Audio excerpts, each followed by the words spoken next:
اعوذ باللہ من الشیطان الرجیم بسم اللہ الرحمن الرحیم السلام علیکم ورحمۃ اللہ وبرکاتہ۔ 18واں سپارہ سورۃ المؤمنون سے ابتدا ہے۔ اس سورت کی بنیادی مضمون اتباع رسول کی دعوت ہے۔ بسم اللہ الرحمن الرحیم قد افلح المؤمنون الذین هم فی صلاتہم خاشعون۔ یقیناً فلاح پائی ہے ایمان لانے والوں نے جو اپنی نمازوں میں خشوع اختیار کرتے ہیں۔ اب یہاں پر ایمان لانے والوں کی صفات بتائی جا رہی ہیں۔ نمبر 1 جو اپنی نمازوں میں خشوع اختیار کرتے ہیں، اور اسی طرح اور جو ان کی صفات آئیں کہ لغو سے بچتے ہیں، زکوٰۃ ادا کرتے ہیں، اپنی عزت و عصمت کی حفاظت کرتے ہیں، اور عہد و پیمان پورے کرتے ہیں، ان کی امانت کا خیال کرتے ہیں۔ نمازوں کا دوسری دفعہ پھر ذکر آیا کہ نمازوں کی حفاظت کرتے ہیں، اور ان کو کہا گیا کہ یہی جنت کے اصل وارث ہیں، جنت الفردوس کے۔ اس کے بعد اگلی آیات میں تخلیق انسان کا ذکر ہے کہ کس طرح اللہ تعالیٰ نے انسان کو تخلیق کیا، اور اللہ ہی احسن الخالقین ہے۔ پھر بارش کا برسنا اور اس سے نباتات کا اگنا کس طرح سے اللہ تعالیٰ کرتے ہیں، یہ اللہ کی قدرت بتائی گئی۔ اس کے بعد قوموں کا ذکر آ گیا، حضرت نوح علیہ السلام اور ان کی قوم، کس طرح سے حضرت نوح نے ان کو تبلیغ کی، اور جب قوم نے نہیں مانا اللہ کے حکم سے، وہ کشتی بنائی حضرت نوح علیہ السلام نے، اور ہر طرح کے جوڑے اس کشتی میں سوار کر کے وہ اللہ کے حکم سے اس وقت نکل گئے جب وہ باقی لوگوں کے اوپر عذاب آنا تھا، تو اللہ نے اپنے اہل ایمان لوگوں کو بچا لیا، اور باقی جو ہے وہ غرق ہوئے اس عذاب میں۔ اور یہاں حضرت نوح علیہ السلام کو خطاب کر کے اللہ تعالیٰ نے فرمایا فَإِذَا اسْتَوَيْتَ أَنْتَ وَمَن مَّعَكَ عَلَى الْفُلْكِ فَقُلِ الْحَمْدُ لِلَّهِ الَّذِي نَجَّانَا مِنَ الْقَوْمِ الظَّالِمِينَ۔ پھر جب تو اپنے ساتھیوں سمیت کشتی پر سوار ہو جائے تو کہہ شکر ہے اس خدا کا جس نے ہمیں ظالم لوگوں سے نجات دی، اور کہہ وَقُلْ رَبِّ أَنزِلْنِي مُنزَلًا مُبَارَكًا وَأَنْتَ خَيْرُ الْمُنزِلِينَ، کہ پروردگار مجھ کو برکت والی جگہ اتار اور تو بہترین جگہ اتارنے والا ہے۔ اور اس قصے کو بہت بڑی نشانی بتایا گیا سمجھنے والوں کے لیے۔ اس میں ظاہر نشانیاں تو ہیں ہی کہ جو اللہ پر ایمان لاتا ہے اللہ تعالیٰ اس کو بچا لیتے ہیں، لیکن جو ایمان سے منہ موڑتا ہے، تکبر کرتا ہے، تکذیب کرتا ہے پیغمبروں کی، تو اس کا انجام بھی پھر ایسا ہوتا ہے۔ پھر اس کے بعد اور بھی اللہ سبحانہ و تعالیٰ نے پیغمبروں کا تذکرہ کیا کہ بعد میں اور بھی اللہ نے پیغمبر بھیجے اور انہوں نے اپنے قوموں کو تذکیر کی، لیکن جو بڑے بڑے سردار ہوتے تھے، سو کالڈ ایلیٹس ہوتے تھے، وہ انکار کر دیتے تھے اور اس کو ماننے سے تکبر کرتے تھے، تو ان کا انجام بھی برا ہوا۔ اور پے در پے اس طرح کے رسولوں اور قوموں کے واقعات آتے ہیں، لیکن اس کے بعد پھر ذکر ہے آیت 45 سے کہ حضرت موسیٰ اور ان کے بھائی ہارون علیہ السلام کو بھی اللہ تعالیٰ نے اپنی نشانیاں دے کر بھیجا، اور فرعون اور سرداروں نے بھی تکبر کیا اور بڑے بن کے بیٹھ رہے تھے، تو پھر ان کا بھی انجام برا ہوا۔ اور اس کے بعد ساری جو نصیحت چل رہی ہے وہ یہی کہ لوگوں کو یہ خیال نہ گزرے کہ وہ جو مال اور اولاد سے نوازے جا رہے ہیں تو ضروری وہ اللہ کے ساتھ تکبر اگر کر رہے ہیں، اللہ کی باتوں کو انکار کر رہے ہیں، تو یہ مال و اولاد کا نوازا جانا ایک آزمائش ہے، ایک نعمت نہیں ہے پھر۔ اور اگر اچانک ان کی پکڑ ہو جائے تو پھر وہ چلانا شروع کر دیں گے اللہ استغفر اللہ، اور پھر ان کی یہ فریاد نہیں سنی جائے گی، کیونکہ ان کو پہلے اللہ کی آیتیں سنائی جاتی تھی۔ ان کو کہا جائے گا کہ قد کانت آیاتی تتلی علیکم فکنتم علی اعقابکم تنکصون مستکبرین بہ سامرا تہجرون۔ میری آیات سنائی جاتی تھیں تو تم رسول کی آواز سنتے ہی الٹے پاؤں بھاگ نکلتے تھے، اپنے گھمنڈ میں اس کو خاطر ہی میں نہ لاتے تھے، اپنے چوپاؤں میں اس پر باتیں بناتے تھے اور بکواس کیا کرتے تھے۔ تو یہ اہل مکہ کا سارا طرز عمل بتایا جا رہا ہے کہ وہ ایسے کرتے تھے، تو اگر ان کی پکڑ ہو جائے تو پھر ان کے پاس واپس لوٹنے کا کوئی موقع نہیں بچے گا، کوئی ان کے پاس معذرت کے لیے کوئی ذریعہ نہیں رہ جائے گا۔ یہ بھی فرمایا کہ تو کیا ان لوگوں نے کبھی اس کلام پر غور نہیں کیا، یا وہ کوئی ایسی بات لایا ہے جو کبھی ان کے اسلاف کے پاس نہ آئی تھی، یا یہ اپنے رسول سے کبھی کے واقف نہ تھے کہ انجانا آدمی ہونے کے باعث اس سے بتکتے ہیں، یا یہ اس بات کے قائل ہیں کہ وہ مجنون ہے؟ نہیں، بلکہ وہ حق لایا ہے، اور وہ حق ہی ان کی اکثریت کو ناگوار ہے، اور حق اگر کہیں ان کی خواہشات کے پیچھے چلتا تو زمین اور آسمان اور ان کی ساری آبادی کا نظام درہم بھرہم ہو جاتا۔ نہیں، بلکہ ہم ان کا اپنا ہی ذکر ان کے پاس لائے ہیں، اور وہ اپنے ذکر سے ہی منہ موڑ رہے ہیں۔ تو یہاں پر اطاعت رسول نہ کرنے پر، آپ صلی اللہ علیہ وسلم کی تکذیب کرنے پر ایک ڈانٹ پلائی جا رہی ہے اللہ سبحانہ و تعالیٰ کی طرف سے ان اہل مکہ کو، اور جو بھی تکذیب کرے اس کو۔ پھر اس سے آگے آیت نمبر 96 میں بتا دیا گیا کہ برائی کو اس طریقے سے دفع کرو جو بہترین ہو، جو کچھ باتیں وہ تم پر بناتے ہیں وہ تمہیں خوب معلوم ہیں، اور دعا کرو وقر ربی اعوذ بک من ہمزات الشیاطین واعوذ بک ربی ان یحضرون، دعا کرو کہ پروردگار میں شیاطین کی اکساہٹوں سے تیری پناہ مانگتا ہوں، بلکہ اے میرے رب میں تو اس سے بھی تیری پناہ مانگتا ہوں کہ وہ میرے پاس آئیں، آمین۔ پھر کفری کی حالت میں مرنے والوں کا ذکر آ رہا ہے کہ ان کا حال کیا ہوگا اور کس طرح سے جہنم کی آگ کا شکار ہو جائیں گے وہ لوگ، کیونکہ وہ اللہ تعالیٰ کی آیات کا انکار کرتے تھے جب ان کے آگے وہ آیات پیش کی جاتی تھی۔ اب وہ اگلے جہان میں جا کر وہ پھر چاہیں گے کہ وہ واپس پلٹ آئیں، لیکن اس کا موقع ان کو نہیں دیا جائے گا اور ان کو دھتکار دیا جائے گا۔ اور یہ بھی وجہ بتائی گئی کہ ان کے اس مطالبے کو کہ وہ واپس دنیا میں جائیں اور ایمان لائیں کیوں ریجیکٹ کر دیا جائے گا۔ یہ فرمایا آیت نمبر 109 میں، اِنَّهُ كَانَ فَرِيقٌ مِّنْ عِبَادِي يَقُولُونَ رَبَّنَا آمَنَّا فَاغْفِرْ لَنَا وَارْحَمْنَا وَأَنْتَ خَيْرُ الرَّاحِمِينَ فَاتَّخَذْتُمُوهُمْ سِخْرِيًّا حَتَّىٰ أَنسَوْكُمْ ذِكْرِي وَكُنْتُمْ مِنْهُمْ تَضْحَكُونَ إِنِّي جَزَيْتُهُمُ الْيَوْمَ بِمَا صَبَرُوا أَنَّهُمْ هُمُ الْفَائِزُونَ۔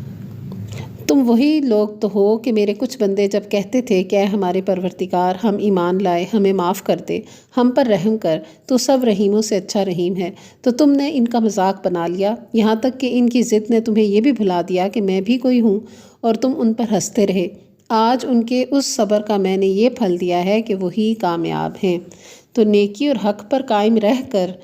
پھر برداشت بھی کرنا جو کوئی دوسری غلط بات کرتا ہے کوئی شخص، تو اس کا اجر کیا ہے کہ اللہ تعالیٰ نے ان کو کامیاب کر دیا۔ اور جو مذاق اڑانے والے تھے، اہل ایمان کے ساتھ مذاق بھی اڑاتے تھے، تکذیب بھی کرتے تھے رسولوں کی، اور کفریہ رویہ پر ہی مر گئے، تو انجام کار میں ان کے لیے پھر جہنم ہی ہوگی۔ اور جیسا کہ سورت کے شروع میں بتایا تھا قد افلح المؤمنون کہ مومن کامیاب ہوئے، تو اب سورت کے آخر میں بتا دیا آیت نمبر 117 میں کہ وَمَن يَدْعُ مَعَ اللَّهِ إِلَٰهًا آخَرَ لَا بُرْهَانَ لَهُ بِهِ فَإِنَّمَا حِسَابُهُ عِندَ رَبِّهِ إِنَّهُ لَا يُفْلِحُ الْكَافِرُونَ۔ اور جو کوئی اللہ کے ساتھ کسی اور کو معبود پکارے جس کے لیے اس کے پاس کوئی دلیل نہیں، تو اس کا حساب اس کے رب کے پاس ہے، ایسے کافر کبھی فلاح نہیں پا سکتے۔ تو فلاح کون پائیں گے؟ مومن۔ اور کون نہیں پائیں گے فلاح، کامیاب نہیں ہوں گے؟ کافر۔ وَقُلْ رَبِّ اغْفِرْ وَارْحَمْ وَأَنْتَ خَيْرُ الرَّاحِمِينَ، اے محمد صلی اللہ علیہ وآلہ وسلم کہو میرے رب درگزر فرما اور رحم کر، اور تو سب رحیموں سے اچھا رحیم ہے، آمین۔ یہاں صورت مکمل ہوئی۔ جیسا ہم نے شروع میں دیکھا تھا کہ صورت کا موضوع یہی ہے کہ رسالت کو قبول کرنے کی طرف دعوت دی جا رہی ہے، پیغام رسالت کو قبول کرنے کی دعوت دی جا رہی ہے، اور خلاصہ کرتے ہوئے ہم پھر یہ دیکھتے ہیں کہ اس میں یہ بھی موضوع آیا کہ کامیاب لوگ کون ہیں اور ناکام لوگ کون ہیں جو فلاح پائیں گے اور کون ہیں جو فلاح نہیں پائیں گے۔ اس کے بعد سورت النور، یہ سورت غزوہ بنی مصطلق کے بعد نازل ہوئی۔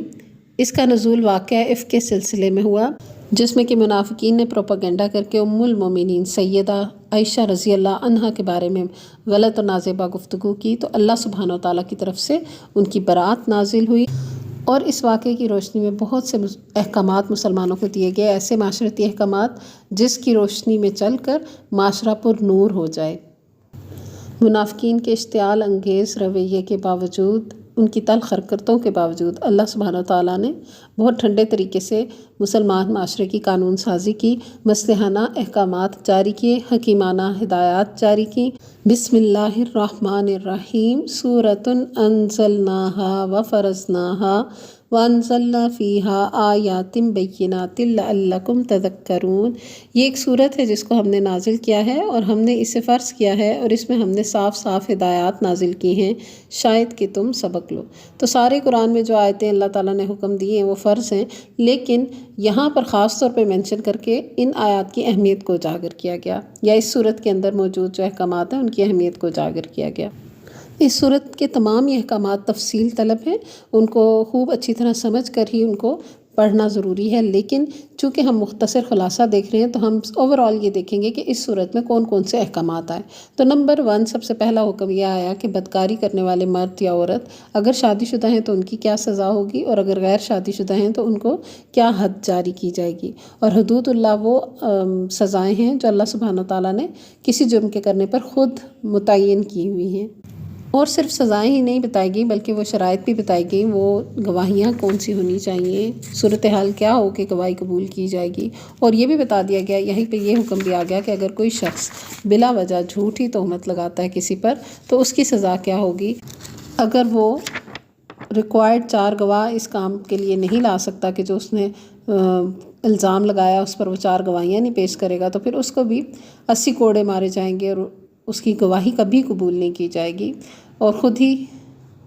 فسق کرنے والا شمار ہوگا، سوائے اس کے کہ کوئی توبہ کرے اور اصلاح کر لے تو پھر اللہ اس کو معاف کر سکتا ہے۔ اور اگر کوئی شخص اپنی بیوی کے بارے میں اس کی وفاداری کے متعلق بدگمان ہو گیا ہے یا اس نے کچھ دیکھ لیا ہے تو وہ کیا طریقہ کار اختیار کرے، یہ بھی اسی صورت میں بتایا گیا ہے۔ بہرحال یہ تو تفصیل میں پڑھنے والے احکامات ہیں، ان جسٹ خلاصہ تو ہم صرف دیکھ ہی رہے ہیں کہ کیا حکم ہے، مگر غور طلب بات یہ ہے کہ یہ احکامات دیکھ کر جو مسلمانوں کی تربیت کی گئی وہ بہت ہی شاندار ہے۔ فرمایا وَلَوْلَا إِذْ سَمِعْتُمُوهُ قُلْتُمْ مَا يَكُونُ لَنَا أَن نَّتَكَلَّمَ بِهَٰذَا سُبْحَانَكَ هَٰذَا بُهْتَانٌ عَظِيمٌ، کیوں نہ اسے سنتے ہی تم نے کہہ دیا کہ ہمیں ایسی بات زبان سے نکالنا زیب نہیں دیتا، سبحان اللہ یہ تو ایک بہتان عظیم ہے۔ یعنی اگر اوورآل بظاہر کسی پاک دامن انسان کے بارے میں ایسی کوئی بات کی ہی جا رہی ہو تو ایک بندہ بات کر رہا ہے، دوسرا اس کے منہ سے لے کے دوسری جگہ بات کر رہا ہے اور باتوں پہ بات پھیلائی جا رہی ہے، تو یہ بھی تشیع الفاحشہ میں آتی ہے جس کے بارے میں آگے آیتیں بھی آ رہی ہیں۔ تو اللہ سبحانہ وتعالیٰ نے اس بات کی ممانعت کی اور مسلمانوں کی تربیت کی کہ ان کو ایسی بات نکالنا تو منہ سے زیب ہی نہیں دیتا۔ جیسے گھروں کے اندر بھی دیکھیں آپ، مشہور شخصیات کے بارے میں بات کرنا لوگوں کو زیادہ آسان لگ رہا ہوتا ہے، پھر اوورآل خاندان میں یا آگے پیچھے ایک دوسرے کے متعلق اس قسم کی گفتگو کرنا، دوسروں کے بارے میں گوسپس کرنا، کہ ان کے افیئرس ڈسکس کرنا، ان کے بارے میں ایسی باتیں کرنا جن کی حقیقت آپ کو خود بھی معلوم نہیں ہے، لیکن صرف ادھر سے سنی ادھر سے سنی اور پھر اس کے بعد خود بھی ان چیزوں میں انوالو ہو گئے، یہ اچھے اسلامی معاشرے کو ترتیب نہیں دیتا، نہ ہی یہ اچھے اسلامی معاشرے کی عکاسی کرتی ہے یہ بات۔ اور دوسری بات ہے کہ ایسی فضول باتیں ہماری زبان کو زیب نہیں دیتی، یہ سوچا کریں۔ بات کرنے کے لیے تو اتنی اچھی اچھی باتیں ہیں، تو پھر دوسروں کو ہی کیوں ڈسکس کیا جائے، اور وہ بھی دوسروں کی برائی ہی کو کیوں ڈسکس کیا جائے جبکہ اس کی کوئی حقیقت بھی معلوم نہیں۔ اسی لیے اللہ سبحانہ تعالیٰ فرماتے ہیں کہ یعظکم اللہ ان تعودوا لمثلہ ابدا ان کنتم مؤمنین، اللہ تم کو نصیحت کرتا ہے کہ آئندہ کبھی ایسی حرکت نہ کرنا اگر تم مومن ہو، اللہ تمہیں صاف صاف ہدایات دیتا ہے اور وہ علیم و حکیم ہے۔ تو یہ خاص طور پہ تو وہ واقعہ عفق کے کانٹیکسٹ میں بات ہے، لیکن اوورآل بھی سب کی یہی تربیت کی جا رہی ہے کہ بلا وجہ ایسی گفتگو فحاشی کو پھیلاتی ہے۔ فرما دیا ان الذین یحبون ان تشیع الفاحشۃ فی الذین آمنوا لہم عذاب علیم فی الدنیا والآخرہ واللہ یعلم وانتم لا تعلمون، جو لوگ چاہتے ہیں کہ ایمان لانے والوں کے گروہ میں فحش پھیلے وہ دنیا اور آخرت میں دردناک سزا کے مستحق ہیں، اللہ جانتا ہے اور تم نہیں جانتے۔ یعنی تشیع الفاحشہ کا طلبگار ہونا، یہ خواہش رکھنا، پسند کرنا، اس کو سیٹسفائی ہونا اس بات کے مسلمانوں کے اندر فحاشی پھیلے، اس کو نارمل سمجھ لینا، اس کو ایک نارم سمجھنا سوسائٹی کا، یہ چیز جو ہے نا اللہ تعالیٰ کو ناپسند ہے اور یہ عذاب علیم کا سبب ہو سکتی ہے دنیا میں بھی اور آخرت میں بھی۔ اب جیسے مثال کے طور پر اس قسم کی گفتگو کرنا یہ بھی فحاشی ہے، اور ایسے کاموں میں پڑنا یہ اور بڑی فحاشی ہے۔ تو ایسے رستے اختیار کرنا، اس سائٹ کو ہی اوپن کرنا، یہ سب فحاشی والی طرف جانے والی چیزیں، اس سے بچنا ضروری ہے، اور ان سے آپ اس وقت تک نہیں بچ سکتے جب تک آپ کسی اچھے کام میں انوالو نہ ہو جائیں۔ تو اپنے آپ کو اچھے کاموں میں بزی رکھیں، اور اگر کوئی اچھا کام نہیں مل رہا، آپ کا خیال ہے کہ آپ بالکل فارغ ہیں، ہر وقت آپ نے سوشل میڈیا میں ہی رہنا ہے اور بس آپ کا اور زندگی کا مقصد کوئی نہیں ہے، تو اگر آپ کو خود سمجھ نہیں آ رہی تو 2 نفل پڑھیں اور اللہ سبحانہ تعالیٰ سے دعا کریں کہ وہ آپ کو اچھی مصروفیت دے تاکہ وہ آپ کی رہنمائی کرے۔ بہرحال یہ تو ایک حکم ہے کہ بری باتوں کو، دوسروں کے متعلق بہتان تراشی کو اپنے منہ سے نہ نکالیں، تشیع الفاحشہ سے بچیں۔ اور آج کل دیکھیں سوشل میڈیا پہ بہت عام ہے یہ چیز، تو کوئی بھی ایسی چیزیں فارورڈ کرنا چاہے جسٹ فار جوک ہی، اس سے بھی بچیں،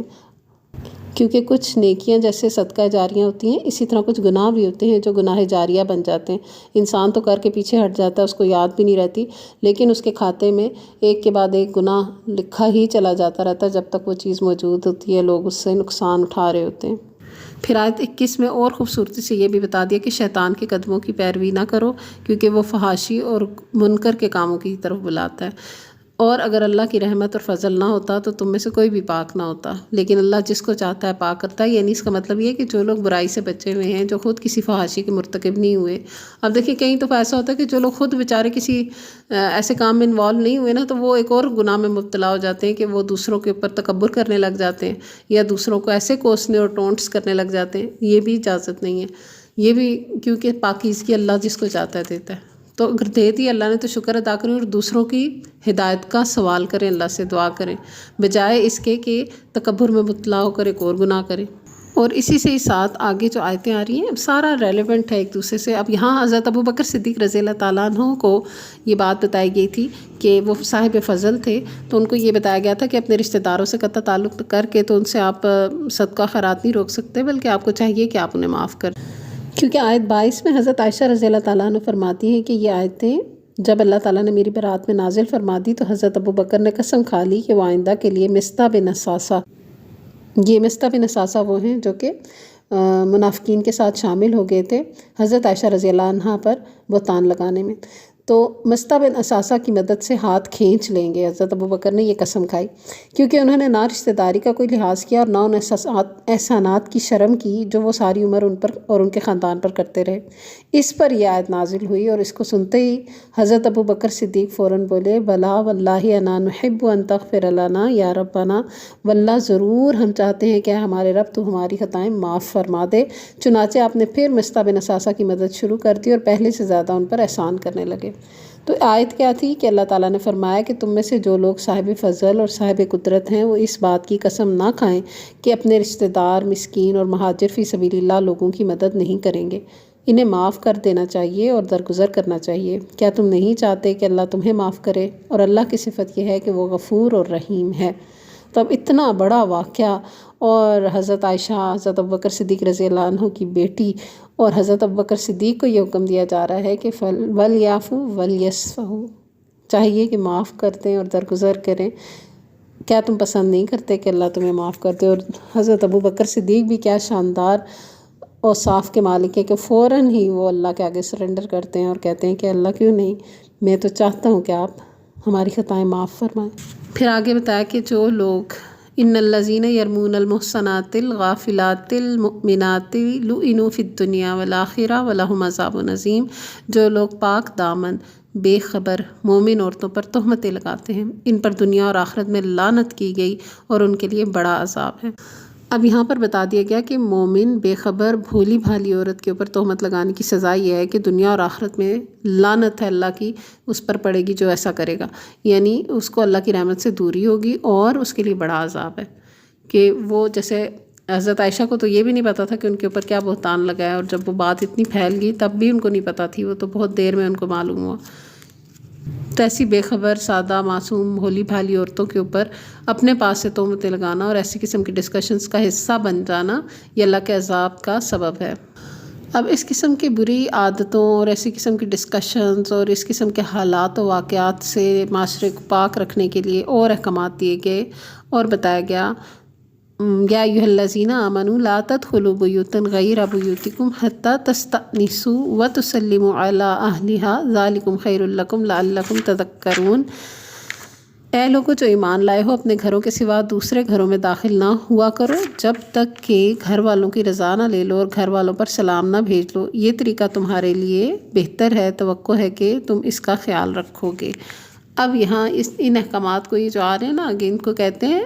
آیات استیزان، اجازت طلب کر کے گھروں میں جانے کے احکامات، یعنی مانوس کرنا، ڈور بیل بجانا، نوک کرنا، کال کر کے جانا، کسی بھی طرح سے انفارم کر کے جانا، بے دھڑک لوگوں کے گھروں میں نہ گھسے جانا یا خالی گھروں کے اندر نہ چلے جانا،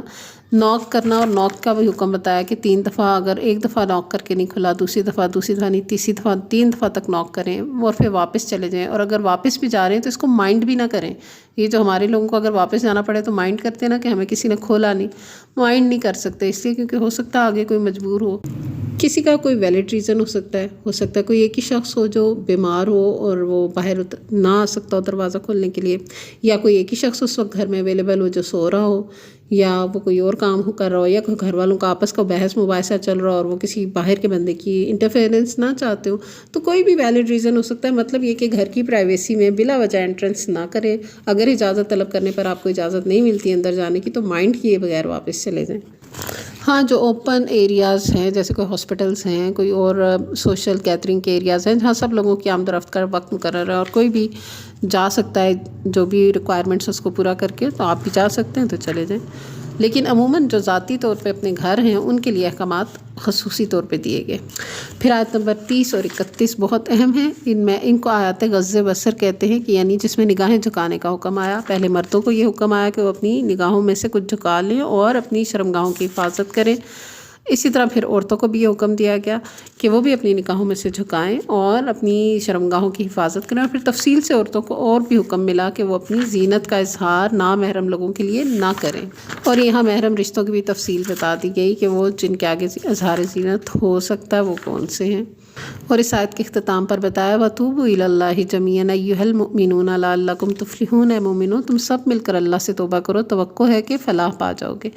اب یہ دیکھیں کہ جب بھی ہمارے ہاں یہ غض بصر کے احکامات کہیں بھی ڈسکشن پہ آئے نا، کہ نگاہیں نیچی کرنا یا شرم و حیا کی گفتگو، کوئی بھی بات ڈسکشن پہ ہو تو مرد عورتوں پہ اور عورت مردوں پہ بلیم کرتے ہیں. وہ مردوں کا خیال ہوتا ہے کہ عورتیں باہر کیوں ایسے گھوم پھر رہی ہیں اس لیے ہم دیکھ رہے ہیں، یا عورتوں کا خیال ہوتا ہے ہم آزاد ہیں، مرد اپنے آپ کو کنٹرول کریں، یہ احکامات پہلے ان کے لیے فلاں فلاں باتیں. لیکن اللہ تعالیٰ نے بات ہی ختم کر دی ان احکامات کو بیان کر کے. آخر میں فرمایا وَتُوبُوا إِلَى اللَّهِ جَمِيعًا. تم سارے کے سارے اللہ کی طرف پلٹو، اس کے پاس توبہ کرو، رجوع اللہ کرو، توبہ کرو، استغفار کرو. اپنی حرکتوں پہ اگر ہمارے معاشرے کے لوگ غور کر لیں تو خود ہی شرمسار ہو جائیں، خود ہی اللہ کی طرف لوٹیں. تو سارے ہی لوٹو. توبوا إِلَى اللَّهِ جَمِيعًا. سارے کے سارے اللہ کی طرف لوٹو اے مومنو، شاید کہ تم کامیاب ہو جاؤ. تو یہ ایمان والوں کو احساس اور دلایا گیا کہ ایک دوسرے پہ بلیم کرنے کے بجائے اپنے اپنے حصے کا کام کریں، انفرادی طور پر بھی اور اجتماعی طور بھی اللہ کے حضور توبہ استغفار کریں اور اپنی اپنی نگاہوں کی اور اپنی اپنی عزت و عصمت کی حفاظت کریں اور دوسرے کی نگاہ اور عزت و عصمت کی حفاظت کا سبب بھی بنیں. دوسروں کے لیے ایسی رانگ اٹریکشنز نہ بنائیں جو اللہ نے منع کی ہیں. اور جو لوگ نکاح کا ذریعہ نہیں پاتے ان کے لیے بھی حکم آیا کہ وہ اللہ تعالیٰ کا فضل تلاش کرنے تک،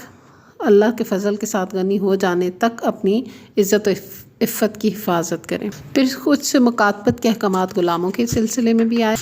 پھر آیت نمبر 35 میں آیت نور ہے، یہ اس کا مشہور نام اور بہت ہی خوبصورت آیت ہے. اللہ نور السماوات والارض. اللہ تعالیٰ آسمان و زمین کا نور ہے. اس میں اللہ کے نور کی مثال دی گئی، بہت ہی خوبصورت مثال ہے. گویا کہ اللہ تعالیٰ آسمان و زمین کا نور ہے اور اسی کے دم سے آسمان اور زمین کی رونق قائم دائم ہے. اور نور سے مراد نور ہدایت بھی ہے. تو اللہ تعالیٰ جس کو چاہتا ہے اپنے نور ہدایت کی طرف اس کو رہنمائی مہیا کرتا ہے. پھر اس کے بعد ان لوگوں کا بھی ذکر آیا جو اللہ کے گھروں میں اللہ کا ذکر کرتے ہیں، اللہ کے نام کا ذکر کرتے ہیں اور اللہ کا نام بلند کرتے ہیں، صبح شام اللہ کی تسبیح کرتے ہیں. ایسے لوگ جو نماز قائم کرتے ہیں، زکوٰۃ دیتے ہیں، قیامت کے دن سے ڈرتے ہیں اور تجارت اور خرید و فروخت اور بزنس ایکٹیویٹیز ان کو اللہ تعالیٰ کی یاد سے غافل نہیں کرتی. یہ ان لوگوں کی تعریف آئی، اہل ایمان ہے بیسیکلی. دوسری طرف کفر کے عمل کرنے والے لوگ، کافر لوگ، ان کا بھی ذکر آیا کہ ان کی مثال دی گئی کہ جیسے کسی سراب کے پیچھے پیاسا دوڑ رہا اور جب وہ وہاں پہنچے جہاں اس کو پانی کا گمان ہوتا ہے تو وہاں بھی اس کو سراب کچھ بھی نہ ملے، پانی اور صحرائی ملے. تو اسی طرح کافر کی مثال دی گئی کہ اس کو جب وہ دوڑ کے پہنچے گا تو آخر میں اللہ ہی اس کے سامنے اس کا حساب لے گا بس، اور اس کا ہاتھ کچھ بھی نہیں آنا. اور بتا دیا گیا کہ جس کے لیے اللہ نور نہ بنائے تو پھر اس کے لیے کوئی نور ہو ہی نہیں سکتا. تو روشنی بہت بڑی نعمت ہے. ہدایت، نور، قرآن، یہ سب روشنی ہے نا جس میں ہم حق اور باطل، صحیح اور غلط کا فرق دیکھتے ہیں. تو کافر کو یہ میسر نہیں ہوتی. تو اس لیے اللہ تعالیٰ سے نور طلب کرنا، اللہ کی ہدایت طلب کرنا یہ ضروری ہے. پھر اہل ایمان جو کہ کامیاب ہونے والے مفلحون میں سے ہیں، ان کی یہ صفت بتائی گئی کہ اللہ رسول کے احکامات سن کے وہ سمعنا وأطعنا کہتے ہیں اور اللہ رسول کی اطاعت کرتے ہیں اور اللہ کے آگے خشیت رکھتے ہیں، یعنی دبتے ہیں اللہ کے حکموں سے، اللہ کے ہر حکم کے آگے سرنڈر کرتے ہیں. یہ لوگ کامیاب ہیں، ان کو کامیاب کہا گیا. پھر آگے آیت 58 میں مزید حکم دیا گیا استئذان یعنی اجازت طلب کرنے سے ہی متعلق کہ 3 اوقات کار ایسے ہیں جس میں بچے اور غلام بھی جو رومز ہیں، پرسنل رومز ہیں یا اہل خانہ کی رہنے کی جگہ ہیں، وہاں پر اجازت طلب کر کے جائیں۔ ویسے تو عام اوقات کار میں، دن کے اوقات کار میں عام جو آرام کے وقت نہیں ہوتے ان میں سب کے ساتھ گھل مل کر ہی فیملی ممبرس رہتے ہیں، لیکن جب کوئی آرام کا وقت ہے جو 3 اوقات خاص طور پہ قرآن میں بتائے گئے، اور وہ اوقات ہیں صبح کی نماز سے پہلے اور دوپہر کو جب تم ریلیکس کرتے ہو اور عشاء کی نماز کے بعد، یعنی 3 ٹائمز جو انسان کا سلیپنگ ٹائم ہو سکتا ہے یا ریسٹ ٹائم جس کو کہہ لیں، تو ان اوقات میں ایک دوسرے کے اجازت لیے بغیر ایک دوسرے کے کمرے میں داخل نہیں ہونا چاہیے، بلکہ بچوں کو اور غلاموں کو بھی اجازت طلب کر کے جانا چاہیے، کیونکہ ہو سکتا ہے دوسرا شخص ریلیکس کر رہا ہے، کس طرح لیٹا ہوا ہے، اس کے کپڑے آگے پیچھے ہوئے ہوئے ہیں، چادر اوڑھی ہے نہیں اوڑھی ہے، تو اس لیے یہ مینر سکھائے گئے نا، کتنے خوبصورت اسلامک مینرز ہیں۔ لیکن اس میں نا ایک اور بات بھی سیکھنے کی ہے کہ آرام کے یہی 3 وقت ہیں۔ کون سے؟ نماز فجر سے پہلے۔ اب ہمارے ہم بیچاروں کی صبح ہی اگر 12 بجے 1 بجے 2 بجے ہوتی ہے تو پھر تو نہیں، یہ حکم کا آپ دیکھیں فطرت کے کتنے اگینسٹ چلے گئے نا سب۔ تو حکم کیا ہے فطرت کے مطابق؟ نماز فجر سے پہلے، یعنی فجر کے وقت تو صبح ہو گئی پھر، اور دوپہر کے وقت جو آپ کا قیلولہ کا وقت ہے، اور پھر عشاء کی نماز کے بعد جو کہ سونے کا وقت ہے۔ تو اب عشاء کی نماز کے بعد کوئی سوئے ہی نہ اور فجر کے وقت سوئے اور پھر اٹھے ہی دن کو، یہ تو ساری فطرت ہی الٹ پھلٹ ہو گئی۔ بہرحال ان 3 اوقات کار میں اجازت طلب کر کے جائیں، اور اگر اب حالات ایسے بنا لیے ہیں لوگوں نے تو پھر جس وقت وہ آرام کر رہے ہیں تو اجازت ہی طلب کر کے جائیں، زیادہ بہتر ہے۔ پھر آیت نمبر 61 میں فرمایا کہ کوئی حرج نہیں اگر کوئی اندھا یا لنگڑا یا مریض کسی کے گھر سے کھا لے، اور نہ تمہارے اوپر اس میں کوئی مذائقہ ہے کہ اپنے گھروں سے کھاؤ، یا اپنے باپ دادا کے گھروں سے، یا اپنی ماں نانی کے گھروں سے، یا اپنے بھائیوں کے گھروں سے، یا اپنی بہنوں کے گھروں سے، یا اپنے چچاؤں کے گھروں سے، یا اپنی پھپھیوں کے گھروں سے، یا اپنے ماموں کے گھروں سے، یا اپنی خالاؤں کے گھروں سے، یا ان گھروں سے جن کی کنجیاں تمہاری سپردگی میں ہوں، یا اپنے دوستوں کے گھروں سے۔ اس میں بھی کوئی حرج نہیں کہ تم مل کر کھاؤ یا الگ الگ، البتہ جب گھروں میں داخل ہوا کرو تو اپنے لوگوں کو سلام کیا کرو، یہ دعائے خیر اللہ کی طرف سے مقرر فرمائی ہوئی بڑی بابرکت اور پاکیزہ ہے۔ اس طرح اللہ تعالیٰ تمہارے سامنے آیات بیان کرتا ہے، توقع ہے کہ تم سمجھ بوجھ سے کام لو۔ تو اب یہاں پر کیا بات ہو رہی ہے کہ اصل میں کھانا تو انسان کہیں کسی گھر جاتا ہے تو کھاتا ہی ہے، لیکن اس آیت کو سمجھنے کے لیے مختصراً ہم دیکھ لیتے ہیں کہ 3 سٹیپس میں اس کو سمجھ لیں۔ ایک تو یہاں پر سب سے پہلے لنگڑے، بیمار، اندھے، اس قسم کے معذور لوگوں کے تذکرہ ہوا، اور دوسرا ان لوگوں کا تذکرہ ہوا جو رشتہ دار ہیں، محرم رشتہ دار۔ دوسری بات یہ سمجھنا ضروری ہے کہ عربوں کے ہاں جب یہ احکامات نازل ہوئے کہ آپس میں مال ناجائز طریقے سے، باطل طریقے سے نہ کھاؤ، تو لوگ ایک دوسرے کے ہاں کھانا کھانے میں بھی احتیاط کرنے لگے تھے، اور اس کے لیے منتظر رہتے تھے کہ اہل خانہ اجازت دیں گے، خاص طور پہ دعوت کریں گے تو ہی وہ، ورنہ وہ اس کو خیانت سمجھتے تھے کہ ان کے کچھ کھا لیں۔ تیسری بات یہ کہ اپنے گھروں سے کھانے کا جو ذکر ہے وہ اجازت دینے کے لیے نہیں، بلکہ یہ بات مینشن کی گئی ہے کہ اپنے عزیزوں اور دوستوں کے ہاں کھانا بھی ایسا ہی ہے جیسے اپنے ہاں کھانا، ورنہ ظاہر ہے کہ اپنے گھر سے کھانے کے لیے کسی کی اجازت کی ضرورت تو نہیں ہوتی۔ ان 3 باتوں کو سمجھنے کے بعد اب آیت کا مطلب پتہ چلتا ہے کہ جہاں تک معذور آدمی کا تعلق ہے وہ اپنی بھوک مٹانے کے لیے ہر گھر اور ہر جگہ سے کھا سکتا ہے، اس کی معذوری بجائے خود سارے معاشرے پر اس کا حق قائم کرتی ہے، اس لیے جہاں سے بھی اس کو کھانے کو ملے وہ اس کے لیے جائز ہے۔ اور رہے عام آدمی تو ان کے لیے ان کے اپنے گھر اور ان لوگوں کے گھر جن کا ذکر اس آیت میں ہے یکساں ہیں، ان میں سے کسی کے ہاں کھانے کے لیے اس طرح کی شرطوں کی کوئی ضرورت نہیں ہے کہ صاحب خانہ باقاعدہ اجازت دے تو کھائیں، ورنہ خیانت ہے۔ آدمی اگر ان میں سے کسی کے ہاں جائے اور گھر کا مالک موجود نہ ہو اور اس کے اہل خانہ اس کو کچھ کھانے کو پیش کریں تو وہ بے تکلف کھا سکتا ہے۔ اور جن رشتہ داروں کے نام یہاں لیے گئے ہیں ان میں اولاد کا ذکر اس لیے نہیں کیا گیا کیونکہ آدمی کی اولاد کا گھر اس کا اپنا ہی گھر ہوتا ہے۔ حدیث میں بھی آتا ہے تو اور تیرا مال تیرے باپ کا ہے۔ اور پھر آخر میں فرما دیا الا ان للہ ما فی السماوات والارض قد یعلم ما انتم علیہ ویوم یرجعون الیہ فینبئہم بما عملوا واللہ بکل شیء علیم۔ خبردار رہو، آسمان و زمین میں جو کچھ ہے اللہ کا ہے، تم جس روش پر بھی ہو اللہ اس کو جانتا ہے، جس روز لوگ اس کی طرف پلٹیں گے وہ انہیں بتا دے گا کہ وہ کیا کچھ کر کے آئے ہیں، وہ ہر چیز کا علم رکھتا ہے۔ اس کے بعد ہے سورۃ الفرقان۔ بسم اللہ الرحمن الرحیم۔ تبارک الذی نزل الفرقان علی عبدہ لیکون للعالمین نذیرا۔ نہایت متبرک ہے وہ ذات جس نے یہ فرقان یعنی قرآن اپنے بندے محمد صلی اللہ علیہ وآلہ وسلم پر نازل کیا تاکہ سارے جہان والوں کے لیے وہ نذیر ہوں۔ اس صورت میں ان شبہات اور اعتراضات پر کلام کیا گیا جو قرآن اور محمد صلی اللہ علیہ وآلہ وسلم کی نبوت اور آپ کی پیش کردہ تعلیم پر کفار مکہ کی طرف سے پیش کیے جاتے تھے، اور ان میں سے ایک ایک کا جچا چلا جواب بھی دیا گیا، اور دعوت حق سے منہ موڑنے کے برے نتائج بھی بتائے گئے، اور وہ صفات بھی بتائی گئیں جن میں اہل ایمان اپنے آپ کو پرکھ کر دیکھیں، ایمان کا دعویٰ کرنے والے اپنے آپ کو پرکھ کر دیکھیں کہ ان میں سے کون حقیقت میں صاحب ایمان ہے اور نہیں۔ تو انکار کرنے والوں کو یہ بھی ایک اعتراض تھا کہ رسول انسان کیوں ہیں؟ تو اللہ سبحانہ وتعالیٰ نے آیت نمبر 20 میں بتا دیا، وَمَا أَرْسَلْنَا قَبْلَكَ مِنَ الْمُرْسَلِينَ إِلَّا إِنَّهُمْ لَيَأْكُلُونَ الطَّعَامَ وَيَمْشُونَ فِي الْأَسْوَاقِ وَجَعَلْنَا بَعْضَكُمْ لِبَعْضٍ فِتْنَةً أَتَصْبِرُونَ وَكَانَ رَبُّكَ بَصِيرًا۔ اے محمد صلی اللہ علیہ وآلہ وسلم، تم سے پہلے جو رسول بھی ہم نے بھیجے تھے وہ سب بھی کھانا کھانے والے اور بازاروں میں چلنے پھرنے والے لوگ تھے۔ دراصل ہم نے تم لوگوں کو ایک دوسرے کے لیے آزمائش کا ذریعہ بنا دیا ہے۔ کیا تم صبر کرتے ہو؟ تمہارا رب سب کچھ دیکھتا ہے۔ یہیں پر ہم اپنے پارے کا اختتام کرتے ہیں۔ انشاءاللہ کل سورہ الفرقان کنٹینیو کریں گے اگلے پارے تک۔ وآخر دعوانا ان الحمد للہ رب العالمین۔ سبحانک اللہم و بحمدک، نشہد ان لا الہ الا انت، نستغفرک و نتوب الیک۔ السلام علیکم ورحمۃ اللہ وبرکاتہ۔